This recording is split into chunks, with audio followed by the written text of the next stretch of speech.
Okay, we're rolling. Here we are at the War Memorial, one of them, Hyde Park Corner. I just finished going for a ride, and I wanted to take a quick opportunity to let you know how I'm making out with my new bike. So,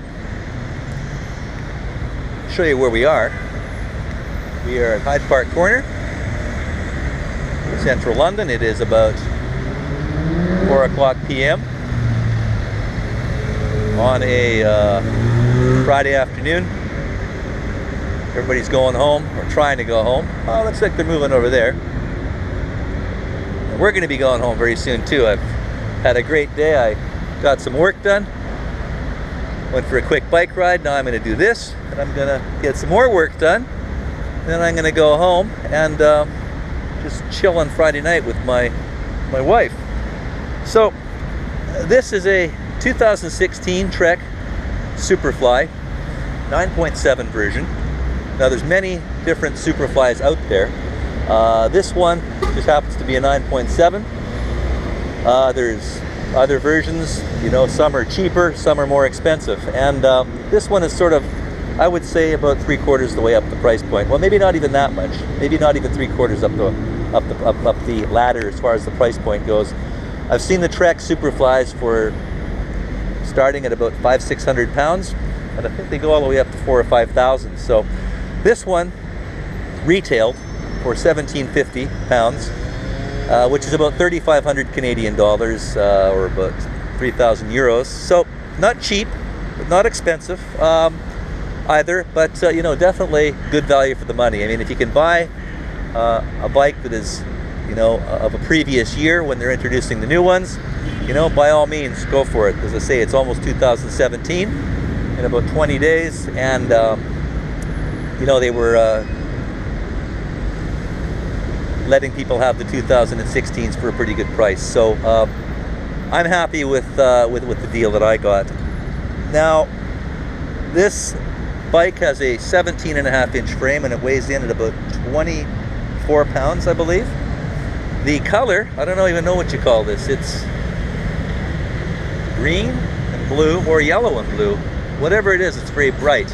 And that kind of attracts attention. That's one thing I do like and I don't like. It's like a double-edged sword, you know. People will see it and they'll want to steal it. But it looks nice. My old Cross Trail, which was sort of a dull gray, great quality bike as well. But nobody even looked twice at that thing because it just had that dull gray color. So, you know, bear that in mind if you buy something brightly colored like this. I like it. My wife hates it. I think a lot of people that see me riding past them on it, they sure notice it, that's for sure, which I guess is not a bad thing, you know, if you're trying to avoid accidents. My purpose for even acquiring this bike, as I said, was a replacement for a Cross Trail, which had a couple of issues. Cross Trail's a great bike, but you know, as I was waiting to get my new Cross Trail made by Specialized, it was suggested I look into, you know, perhaps this particular bike. And when I looked at the specs and did a bit of research, I figured, yeah, I wouldn't go wrong with this. I can even get back into some mountain biking like I used to do too. So I'm a recreational cyclist. I probably get out 2-3 times a week, weather permitting. I don't really like riding in the rain if I can avoid it, but I do anyways sometimes. It doesn't rain as much in London as people think. But yeah, I'm a recreational cyclist. I'll get out on the weekends, every weekend religiously, and probably a couple of times during the week. So that's my purpose for having this bike. I'm not a racer, not as of yet anyways. And yeah, let's get on with it. The bike has got a beautiful Fox fork on it, 32 mil. It's got 100 millimeters of travel, and it's got 3 settings: open, medium, and closed, which basically means you've got full suspension available to you on the open. Medium is a compromise between that and it being effectively locked. Now, I don't know what you'll wind up doing if you acquire a bike of this sort, but I basically keep this thing at open. It doesn't jump up and down as much as you might think, and it certainly soaks up all the bumps that, you know, central London could throw at you. or any roots on a trail.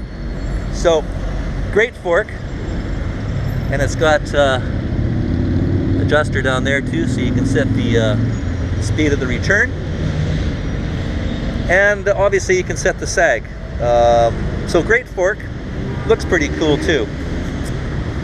It replaces, I think, what was called a CTD fork that Fox had out previously, and it wasn't the best. This one has got a pretty good reputation for doing what it's supposed to do.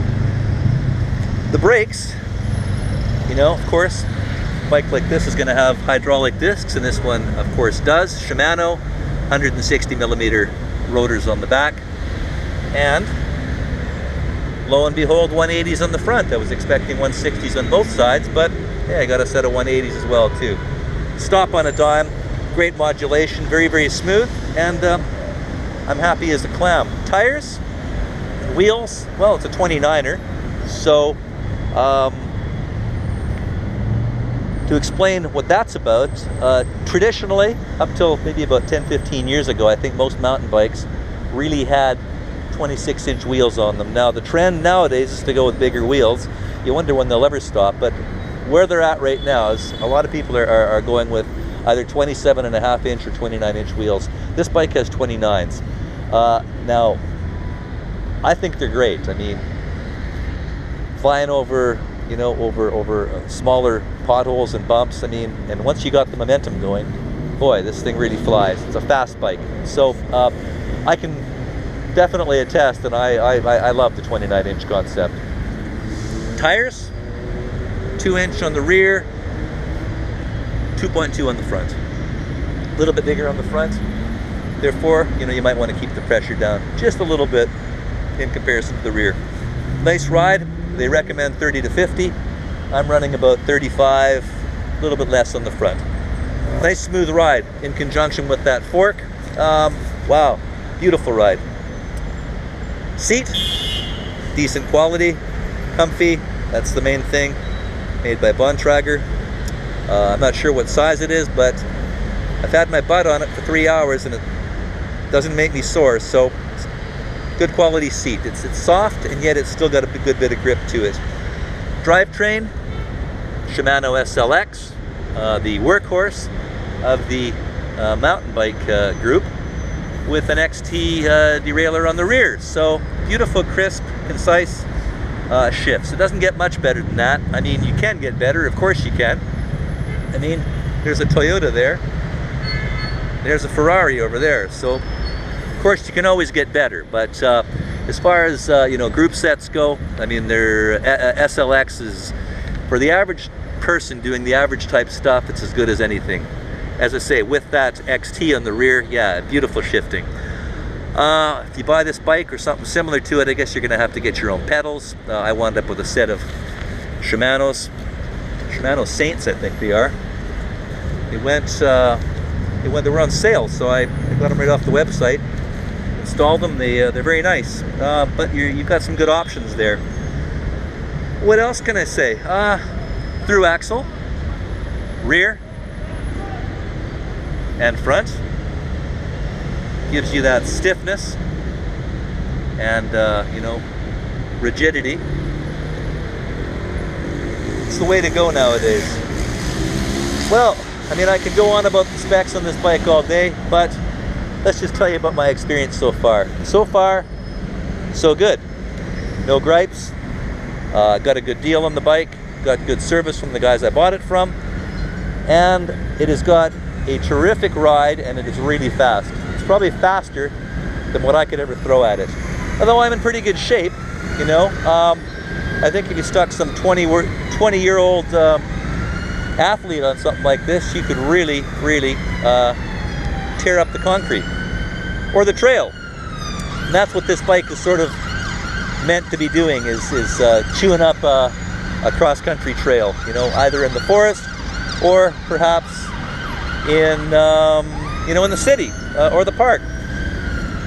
I would think the bike would be decent for upgrading. You know, it's got a super good quality frame. I mean, I believe the frame is really the same on this particular version here as it is on the more expensive models. So the only thing that really changes is your group sets, you know, your gears and your brakes, etc., etc. So as far as a platform for upgrading, I think you know, this would be a decent option. Guy might want to look at getting, you know, if he's really into it or really thinks he needs it, better gears, seat post. Perhaps I might look at getting a carbon fiber handlebar. Be nice.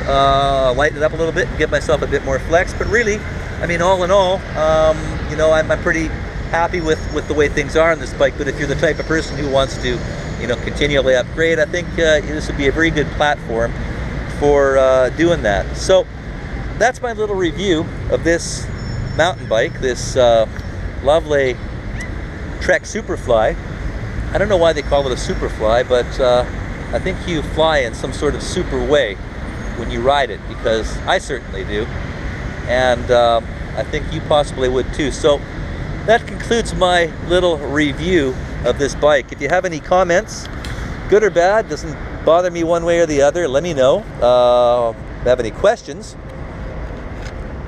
let me know. Hopefully I could help.